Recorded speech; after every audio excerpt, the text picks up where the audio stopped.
Да, го почнуваме студио 10 со колегата Мирче Адамчевски. Адамчевски, дали се слушаме прво, дали се гледаме? Да, јас ве слушам, видео врска немам, меѓутоа претпоставам дека вие ме гледате. Да, во рете се добро за сега. Да ве прашам, според ова што се случува во Украина, последно е тој декрет на председателот Зеленски. Тој се уште не верува на извештаите на западните медиуми дека токму утре Русија ќе ја почне инвазијата врз Украина.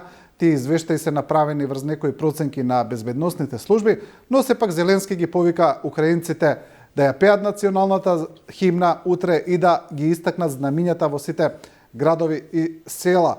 Прво за оваа руска инвазија, вие верувате ли дека токму утре ќе почне нападот на Русија врз Украина? Не верувам никако и може спокојно да бидат украинците, затоа што инвазија ќе нема. За тоа зборуваат најновите вести и она што се случуваше за време на викендов, зборува дипломатскиот десант што беше во Русија деноеве и конечно најважната средба, односно разговорот меѓу Бајден и Путин. Резултатите од тоа е дека според мене ќе нема никаква инвазија, ќе почнат преговори. Што е испазарено меѓу Путин и Бајден, јас не можам да кажам, но очигледно нешто е испазарено, затоа што русите денеска веќе почнуваат да ги повлекуваат некои воени единици од два воени округа, што значи тоа е она што го бара Запад за да почнат преговори дипломатски, да има некаква деескалација. И како прв чекор од таа деескалација, мислам дека е повлекувањето на единиците од два воени округа. Да не заборавиме дека вчера така и беше и наместено, кај председателот Путин беа примени во одделни средби министрите за одбрана и за надворешни работи Сергеј Шојгу и Сергеј Лавров. И ако внимателно следете што таму се разговараше, беше јасно дека ќе работите, ќе тргнат во позитивна насока. Министерот Шојгу реферираше дека целите од маневрите, бидејќи се водеа маневри горе во Белорусија, и целите се исполнети така што веќе може да почне да се зборува за повлекување на војските, а Сергеј Лавров рече дека во американскиот предлог има нешто интересно околу кое што може да се дискутира, да се разговара. Веќе тоа беше најава дека ќе нема ништо од онаја еуфорија воена и Русија што е нарекува воена хистерија, дека на 16 февруари русите ќе нападнат. Мислам дека сега е отворен патот за диалог и за дипломатско решение. Но сепак не знам кои се ветувањата, што се ветувањата. Затоа што знаеме русите имаат едни барања, а Западот други, а Украина трети. Да, за тие барања сега ќе разговараме. Господине Адамчевски, кризава трае веќе со недели, можеби со месеци. Тоа што вие велите една медиумска хистерија, таа навистина постои во целиот свет. Цело време разузнавачките агенции реферуваат податоци, велат дека инвазијата е речиси сигурна, претходно кажуваа кога ќе почне, отприлика сега веќе има точен датум кога ќе почне, но факт е дека на украинската граница Русија навистина донесе 150.000 војници, иако официјална Москва цело време негира дека ќе изврши инвазија врз Украина. Таа се повикува на своето право на одбрана, на своето право да врши маневри во склоп на својата територија кога сака, но сепак тоа се толкува како еден притисок врз Украина. Украина и официјално бараше одговор преку организацијата ОПСЕ, бидејќи има такви механизми да се побара одговор зошто Русија донела толку војска на својата граница. Кажете ми, кои се анализите за коренот на оваа криза? Значи, известно е дека Москва ги донесе тие војници, тие трупи за да изврши некаков притисок. Од друга страна, прашање е дали навистина Москва планирала да направи класична инвазија врз Украина во било кој момент, иако тоа западните земји и Соединетите Американски држави пред се упорно го тврдат. Значи, кој е коренот на оваа криза? Кои се интересите на Западот и на Русија кои се прекршуваат во Украина? Да, прво, пред конкретно да ви одговорам на тоа прашање, ќе се навртам на она што го рековте на почетокот за разни податоци од специјални разузнавачки служби, да знаете дека цело ова време, овие 2 месеца колку што трае оваа криза, иначе таа почна уште минатиот април минатата година, кога се сеќавате, беше најавено дека еве Русија трупа војски на границата со Украина, па и тогаш се зборува 100.000. Станува збор за една пропагандна специјална војна која што се води меѓу истокот и западот, во која што не се штедат ни едните и другите во насока кој кому повеќе ќе му нанесе штета. Сега за коренот. Корените се во моментов за нив може да се каже дека корените се во 2014 година, но конкретно мислам дека се започна со она што Русија го објави, односно писмото отворено до Западот и до Америка конкретно, значи до НАТО и до Америка, за преиспитување на безбедносната архитектура, да речеме, во Европа и руското барање на гаранции за незината за безбедноста на Русија. Ова е поттикнато од фактот што кон крајот на студената војна, во разговорите и преговорите што се водени на рускиот претседател Горбачов од американска страна му се дадени усмени гаранции дека НАТО нема да оди на исток. Меѓутоа, знаете што дури и писмени гаранции не значат ништо, а да не зборуваме за усмени гаранции. И НАТО почна поход кон исток, не водејќи сметка за интересите на Русија, а Русија тогаш беше слаба, не можеше да крене глава од незините внатрешни проблеми што ги имаше економски и политички. Меѓутоа, до 2007 година така одеше и тогаш во Минхен имаше една голема конференција, онаа безбедносна конференција, секоја година што се одржува, и на неа Путин за прв пат до 2007 година запраша до каде ќе одите. Значи реагираше на монополарниот свет и рече дека не се Америка, американците не се тие кои што треба да диктираат како треба да се одвива по меѓународната политика и дека има потреба од повеќе поларен свет, што гледаме денес после 15 години од 2007 година наваму, дека сето тоа се остварува, дека веќе Америка не е она што беше, се разбира, иако е најголема и политичка, и воена, и економска сила. И сега, тука јас мислам дека е позадините, барањата на Русија, американците и Западот одговорија заеднички дека не согласуваат со такви барања, особено ако видиме дека внатре стануваше збор за неширење на НАТО, за повлекување на инфраструктурите на НАТО, онаму каде што се ставили во земјите кои што се примени после 1997 година, и за непримање на Грузија и на Украина во рамките на алијансата. Сето тоа предизвика дополнителна конфронтација, пак ново натрупување на сили. Нормално, станува збор за една воена игра и за наметнување, создавање криза во која што треба некој сега да попушти или да одиме во отворена воена конфронтација. Сите се заложија дека не се за воена конфронтација, затоа што воена конфронтација во Европа значи и воена светска конфронтација. Воена светска конфронтација па значи уништување на светот. Не случајно 5 постојани членки на Советот за безбедност, Советите нации, пред некој месец дадоа една заедничка изјава дека тие се против употребата на нуклеарно оружје во светот. Така што поаѓајќи од ова, мислам дека нервите дојдоа на крај и на Америка и на Русија. Русија со друг не разговара.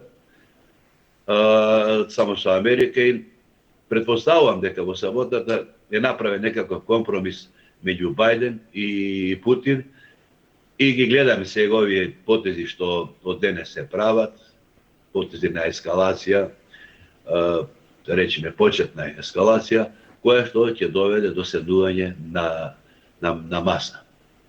Господин Мислам, Адамчевски, тоа се корените, да. да, кога зборуваме, ќе продолжиме да разговараме за аспекти на украинската криза, но сакам само ова прашање во однос на ширењето на НАТО. Тука имаме два аспекти. Едниот аспект е стравот на Русија и интересите на Русија за својата безбедност, кој цело време Москва ги кажува, сега веќе ги достави и во писмена форма до западните држави, како што кажавте, таа дури побара и земјите кои се веќе членки на НАТО, на дел од тие источни земји да се повлечат војниците на НАТО и техниката од тие земји. Од друга страна се интересите на самите земји, бидејќи знаете и вие самиот, сите тие земји станале членки на НАТО по волја на своето население, како што е во Македонија, например. Сите анкети покажуваат 70-80% значи интерес и волја за приклучување во НАТО и претпоставам дека така е во сите тие земји. И сега прашањето е, ако луѓето, ако граѓаните на самите тие земји, на Полска, на Чешка, на Естонија, на Литванија, сакаат да влезат во НАТО, како може друга држава да бара тие да излезат од Сојузот? Иако тоа е интерес на таа држава. Тоа не е спорно дека е интерес на Русија, но сепак жителите, граѓаните на тие земји сакаат да бидат во НАТО. Значи, мислам, тие не сте вовлечени на сила во организацијата. Нормално. Да, некои на сила не се, меѓутоа се од стратешки мерки, да речеме балтичките земји не беа подготвени воопшто за НАТО, меѓутоа беа примени нормално од геополитички и геостратешки причини. И ред други држави, меѓутоа тоа беше волја и на граѓаните, како што рековте. Тоа е интерес на тие држави да се приклучат кон евроатлантските алијанси. Меѓутоа, од друга страна, постои интерес и на Русија. И таа има собствен интерес. И не случајно таа во како што се развива сега состојбите, инсистираше на некои документи кои што се усвоени во Астана и во Истанбул, документи на ОПСЕ, во кои што се вели дека секоја држава има право слободно да се приклучи кон било која, да речеме, воен блок или асоцијација некаква, значи никој не може да спречи. Меѓутоа, таа треба да води сметка и за безбедност, значи при тоа, кога води сметка за собствената безбедност, треба да води сметка и за безбедноста на другите. Значи, да не биде на сметка на другите. И токму кон на тоа се повикува и цело време зборуваше и Лавров, и тоа го потенцираше и Путин во неколку наврати, значи да се почитува она што е усвоено и врз документ врз кој што се подпишани председателите на Америка, на Русија и на, да речеме, земјите членки на НАТО и сите други. Значи, чим се договориле да се води сметки за другите, да се води сметки за безбедност на другите, значи градењето на собствената безбедност да не биде на штета на другите. Сега тука треба да се разговара, да видиме која е штетата што може да се нанесе на Русија со примањето, да речеме, утре на Украина во НАТО. Путин рече, што сакате вика заради Украина и ние да водиме војна со НАТО? Или со Грузија, која што е, да речеме, на границата на Русија. Така што претпоставам дека го имаат, затоа што и на Запад велат дека да, треба да се води диалог со Русија, треба да се разговара, да се види кои се нивните интереси, кои се сите се против сверени интереси. Меѓутоа, како што работите, се наметнуваат сверени интереси. Да не забораваме, Русија пред некоја недела имаше гласови во Русија, веќе инсталираме и ние на Куба, да речеме, или во Венецуела, сега не е битно каде, во близината на САД ќе инсталираме ракети, одма реакција од Америка, не смеете вие како ние ќе преземеме енергични мерки против тоа. Значи, тоа е сфера на интерес на Америка. Значи, ако некој има право на сфера на интерес, тогаш и друг би требало да има право на сфера на интерес. Сега е прашањето чија сфера до каде ќе се протега. И мислам дека тука ќе се водат разговорите и најтешките разговори ќе бидат тука. Да. Од друга страна, украинската криза, освен безбедносниот аспект, го има и енергетскиот, економскиот аспект. Се чини дека сепак на некој начин од оваа украинска криза Русија профитира, бидејќи енормно скок на цените на гасот и на нафтата, кој е главен руски извозен производ, пред се гасот, на некој начин се чини дека на Москва и годи ова сценарио, па дури некои велат дека и намерно го намалува дотокот на газ за Европа за да се подига цената. Не е така. Вчера разговара Бајден и Џонсон, Бајден и премиерот Џонсон, британскиот премиер, и ако видите нивното соопштение, тие веќе зборуваат за намалување на зависноста на Европа од руски газ. Со други зборови, тоа не значи само да русите нека продаваат помалку или да не бидеме зависни, него тоа значи дека политиката на Трамп, дајте да продаваме повеќе газ за Европа ние. И ако го следите движењето на цените на гасот и движењето и транспортот, ќе видите дека гасот најмногу цената се зголеми кога на далечниот исток побарувачката беше голема, поради олабавување на мерките на коронавирусот, засилување на стопанствата, засилување на производството и беа потребни нови количества. И сите американски бродови со течен газ одеа во таа насока. Кога таму падна цената, се свртеа нааму и од пола пат доаѓа во Европа, затоа што европската цена беше поголема.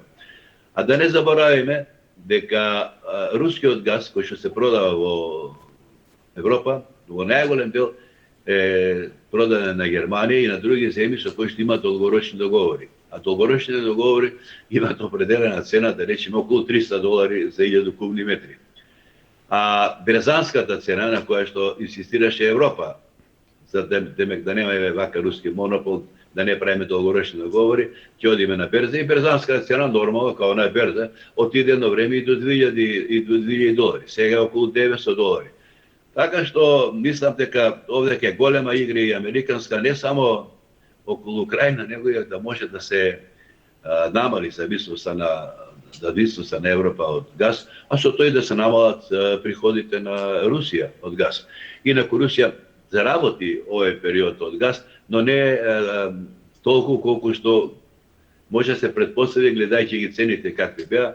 Најмногу заработија шпекуланти и банкари, според некои извори, дека шпекулантите и банкарите најмногу има заработено, толку повеќе што ефтин руски газ кој што се увезуваше во Европа, реверзибилно се враќаше во други земји и се купуваше да речеме по 300 и се продаваше по 500, 600, 700 на тие земји. Практично шпекулантите и трейдерите најмногу заработија на гасот. Да, чудна е позицијата на Германија во ова приказ на германскиот канцелар Олаф Шолц. Вчера ја посети Украина, ја посетува и Русија, тој ги оди во двете земји, но досегашната позиција на Германија беше на некој начин резервирана во однос на украинската криза и отстапуваше од улогата на другите членки на НАТО, да речеме, и на западните земји. Германија е една од земјите кои не прифати да прати големи количества оружје на Украина како помош, што го направија другите земји членки на НАТО. Тие пратија некоја дефанзивна опрема и од медицинска природа. Исто така Германија имаше извештаи дека не дозволила и прелет на авиони со оружје преку германска територија, а нивните пораки цело време се порезервирани. Зошто улогата на Германија се отстапува во оваа приказна? Значи, тука имаме две-три работи. Прво, треба да не е јасно дека не е само Германија, дека тука е и Франција. Двете најголеми сили во Европската Унија, Британија веќе не е таму, двете најголеми сили, немаат ист приод кон ситуацијата во Украина, како што имаат Британија и Запад. Британија и Америка. Британија и Америка се перијаниците на отпорот против Русија и нормално кон нив се привлучени некогашните советски, некогашните земји членки на Варшавскиот сојузници на Советскиот сојуз, да речеме, Балтичките, Полска, други трети и некои помали земји кои што не се за споменување, кои што немаат влијание големо во алијансата. Резервираноста на германците, тие си имаат своји акти, документи донесено дека кога има воени кризи на воени жаришта некаде, Германија не учествува со оружје. Таа не дозволува ни да се користи, да речеме, германско оружје дадено на Литванија, на Естонија, не дозволува тоа оружје да се префрли во Украина. Причината е, ви кажат, значи, дека не може германско оружје да се користи во региони каде што има воени или сакани од воени дејства. И цело време на тоа Германија се вади и затоа им даде 5000 кациги, шлемови, 5000 шлемови им даде воена болница. Не знам французи дали воопшто им дадоа, затоа што знаете, внатре тие се единствени, се постигна големо единство во Европа околу спредставување на Русија, но единството е постигнато само во делот ако влезе Русија. Значи, ако влезе инвазија, тога ќе направиме ова и ова. Се друго меѓувреме зборува за неединство. Значи, гледаме ние изјави. Еве, Италија дури некаде читав денови, вчера, завчера, дури и ќе можела да стави и вето за одредени работи. Америка и Русија, и Германија преговара за ситуацијата целокупна, меѓутоа Германија инсистира дека Северен поток 2 не смее да биде чепнат. Или дека Русија не смее да биде исклучена од меѓународниот систем за плаќање, тој SWIFT, како што го вика. Затоа што те имаат огромни плаќања со Русија. Како ќе биде тоа? Ќе се нанесе не штета само на Русија, се нанесе штета на Европа, односно на Германија, на тие земји кои што се работуваат со Русија. Така да Германија си има своји интереси. Сите си поаѓаат до своите интереси.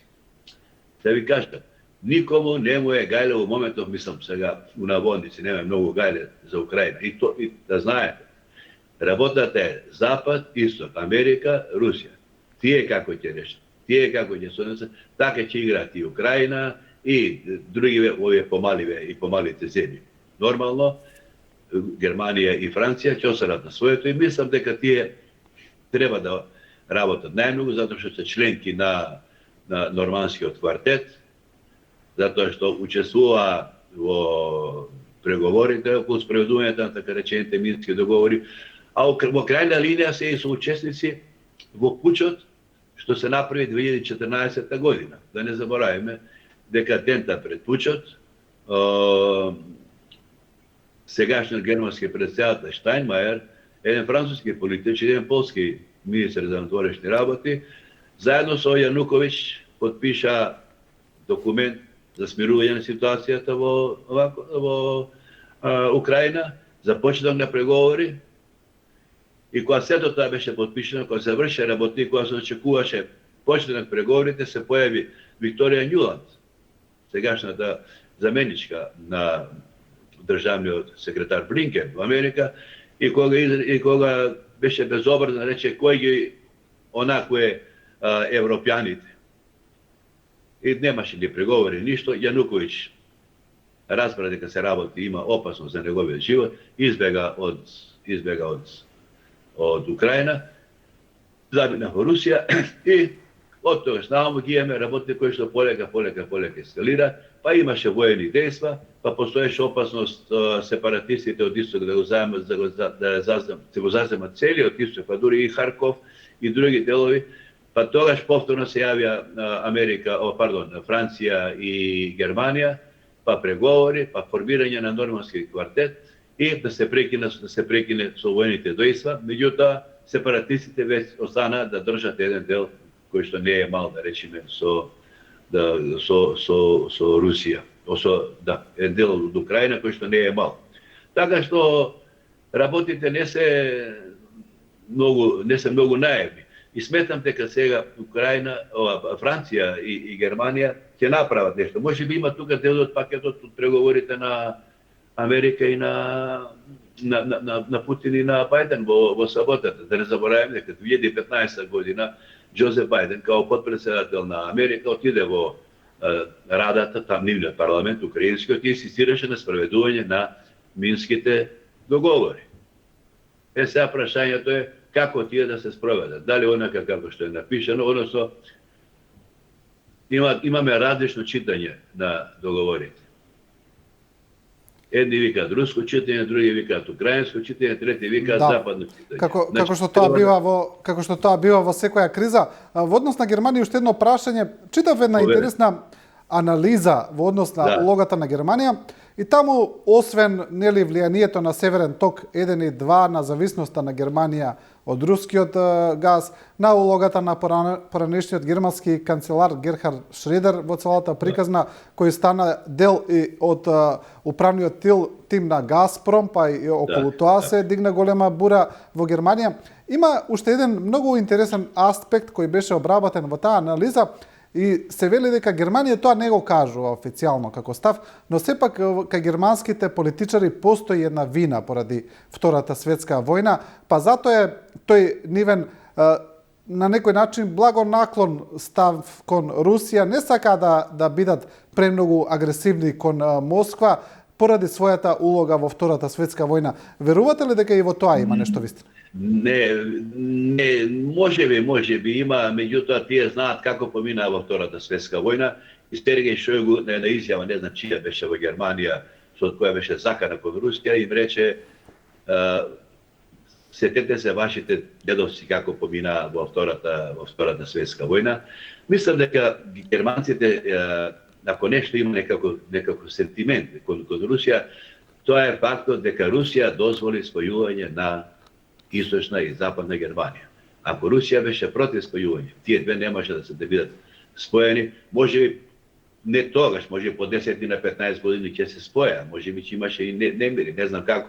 Меѓутоа, Русија е државата која што практично даде соглас од двете Германии да се спојат и Германија да е сила онаква како што е денес, благодарение на тоа. И мислам дека тука се уште има луѓе во Германија кои што се благодарни на Русија за тој нејзин гест.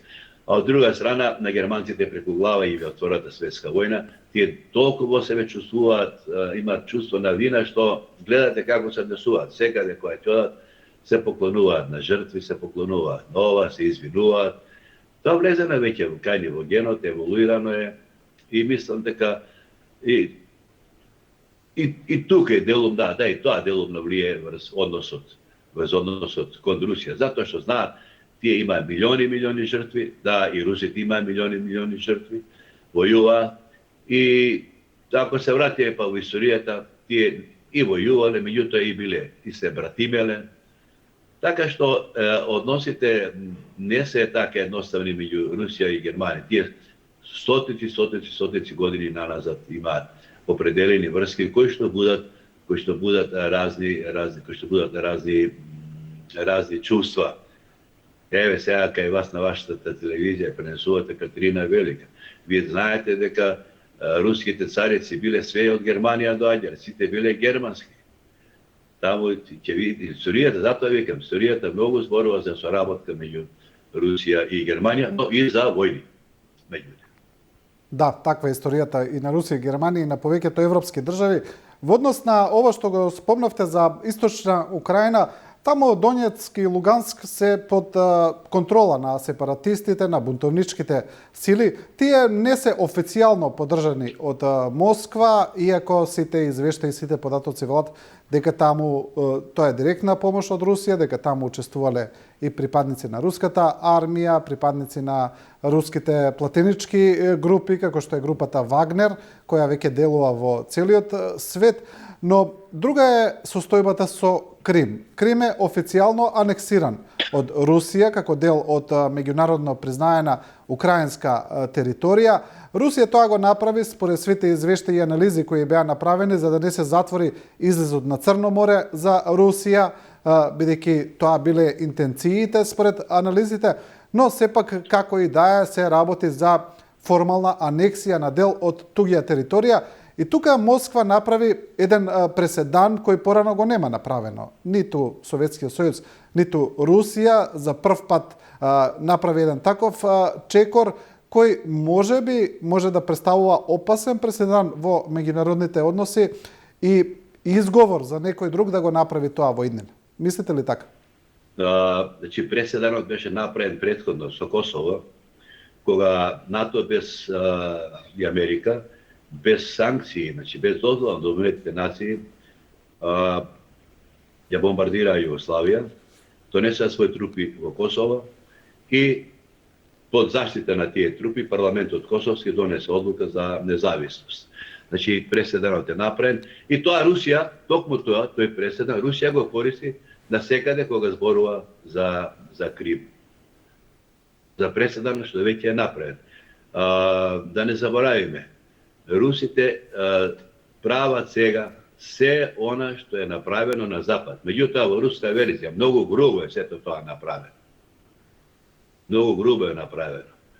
И сега не сакам да се оддалечам, и внатре во Русија се затвараат, има новинарите ги прават како странски агенти или медиуми или притисоци. Сето тоа, меѓутоа така се прави грубо што човек ќе се чуди, па што прават овие русиве? А истото, да речеме таков за странски агенти постои во Америка, меѓутоа таму е сосема друг закон, таму има судови, има ова, она, не може така само да биде. Така да кажам дека тој преседан го користат русите и викаат дека да, ние дојдовме таму без испукан куршум, луѓето излегува на референдум, 80-90% не знам колку беа за присоединување кон Русија и Египет се присоединија. Значи, ваму седнал парламентот, под закрила на западните сили, таму се направи референдум под закрила на руските сили, тие се присоединени кон овие се прогласени независни. И што имаме денес? Имаме една држава Русија која што има нова федерална единка и која што нема намера веќе да ја враќа назад, а и Запад е веќе помирен со тоа. И имаме една држава кај нас во соседство која што допрва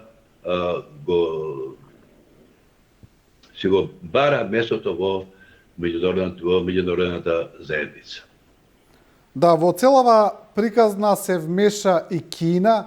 Кина особено не коментира многу кога се работи за НАТО, бидејќи во принцип тоа е организација која не е блиско до кинеските граници и премногу не ја тангира кинеската стратегија. Тие е нормално дека се против ширење на НАТО и тоа е во склоп на кинеската политика, но не коментираат премногу, но сега се вклучија директно и тие после последната средба на рускиот и кинескиот председател, Кина вели дека НАТО треба да престане да се шири на исток и ја поддржа Русија во ова.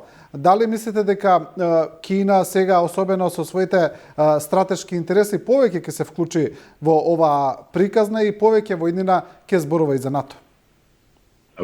Вака сега да ви кажам, значи НАТО што ще направи? Значи Северноатлантска алијанса, така?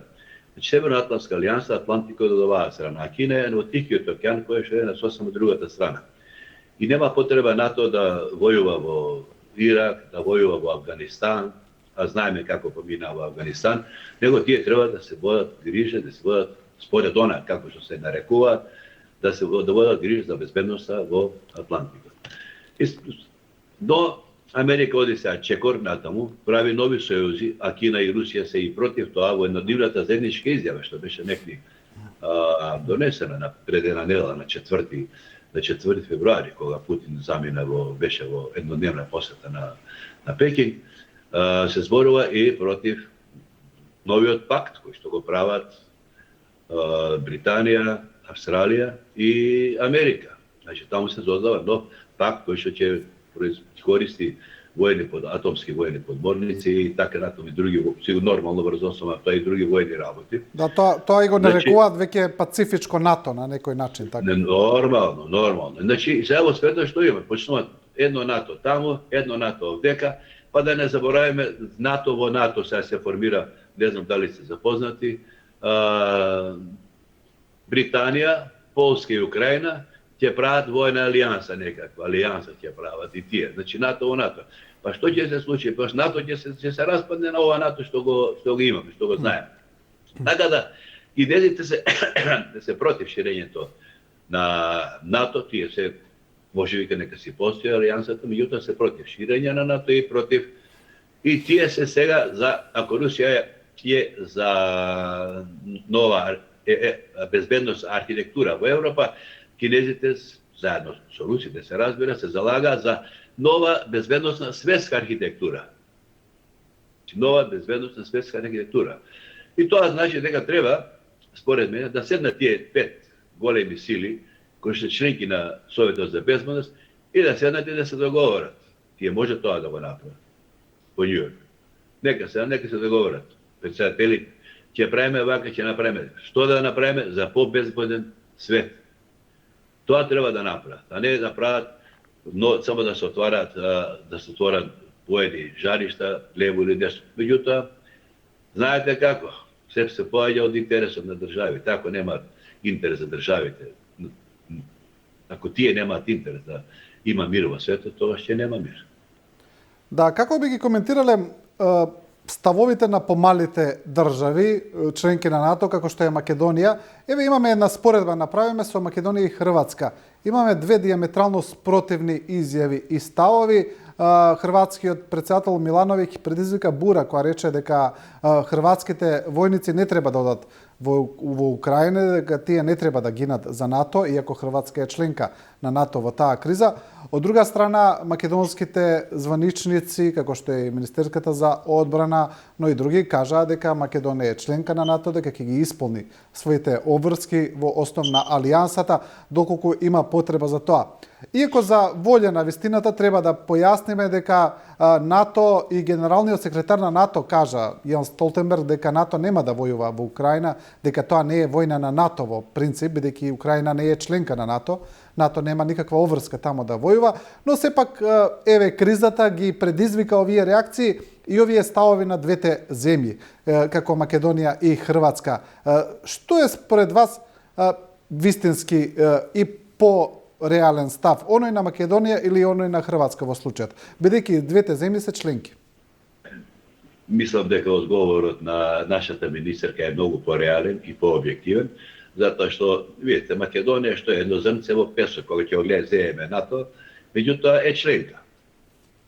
Нема моќ, нема позиција да диктира нешто, меѓутоа е членка. И нормално, таму кога ќе се договараат, ќе се разговара, ќе се донесат ставови, ќе се за наредни чекори и Македонија ќе ги и треба да ги спроведува нив. Да не забораваме, еве некој Бајден кој разговараше со лидерите од Запад, зборуваше со Франција, со Германија, првиот човек на НАТО, првиот човек на Европска унија, Британија и Полска. Толку, све се заврши. И мислам и Италија беше. Нема друг никој не беше викна на тој состанок. Значи тие се главните во НАТО. Сите други се споредни играчи, мали играчи.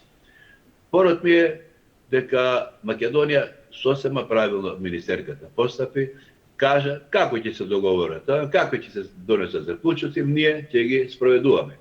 Милановиќ веројатно претпоставувам дека од внатрешно политички потреби излезе нема хрватски војници доаат во Украина. Па хрватски војници не смеат доаат во Украина, ако отидат во Украина хрватски војници, тогаш ќе дојде до конфронтација меѓу Русија и НАТО, затоа што Хрватска е членка на НАТО. И не може нека мала земја ќе текнела, па ќе направи војник. Мислам, тоа го кажа Милановиќ. Така, повеќе за внатрешно политички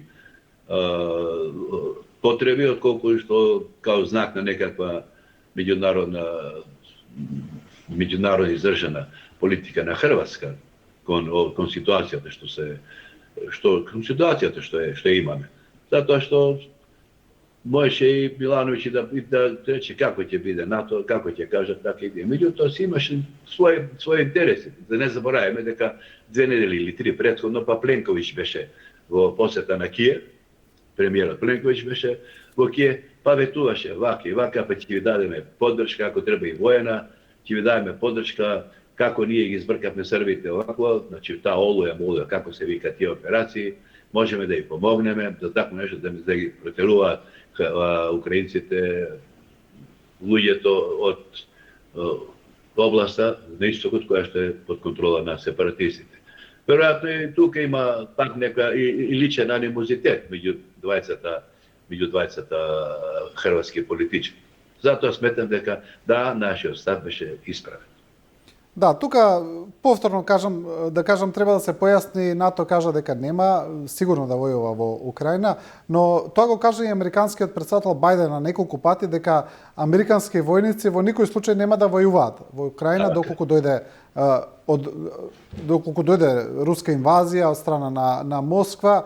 Тие велат дека иако војно и помагаат на Украина и ќе помагаат, сепак американски војници нема да учествуваат во таа војна, ведејќи тоа би значило директно американско-руска војна конфронтација на терен.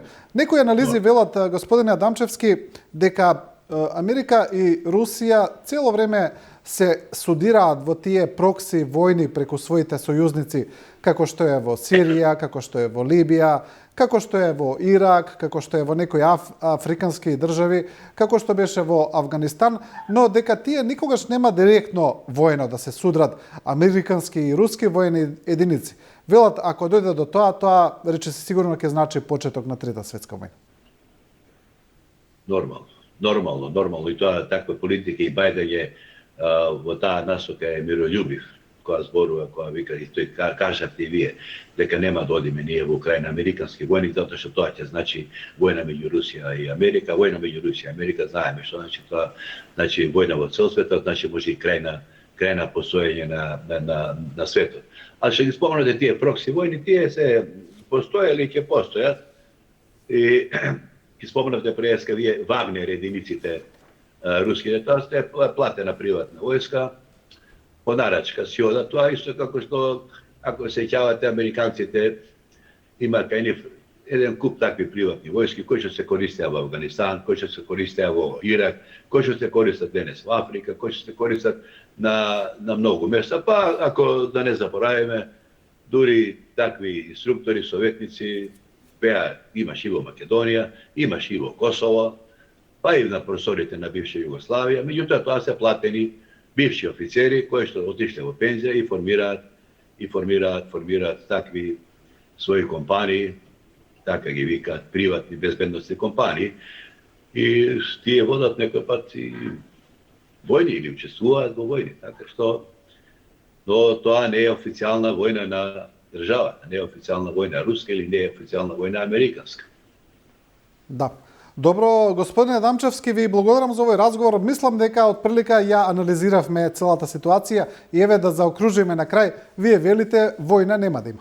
Ќе нема војна, нека спијат спокојно утре украинците и не случајно Зеленски им рече вчера одете на улица, излезете со знамења, пејте песми и нема ништо да биде. Меѓутоа штетата на Украина е направена. Тоа мене многу ми е манка што со политиката што се водеше во изминатите периоди, нанесена голема економска штета на Украина, нормално економската штета доколку доеше од инвазија ќе беше уште поголема.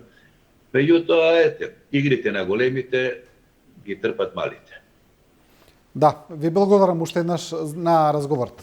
Благодарам на поканата. Ова беше разговор со господинот Мирче Адамчевски, новинар кој ги следи украинско-руските случувања, а емисијата ја продолжуваме со едно снимено интервју со новинарката Слободанка Јовановска од Независен весник, која беше на фронтот во Украина, во источна Украина, како и со францускиот експерт Сирил Прет од Жак Делор институтот во Франција за руско-украинскиот спор. Интервјуто го сними колешката Лепа Джундева за емисијата Европата.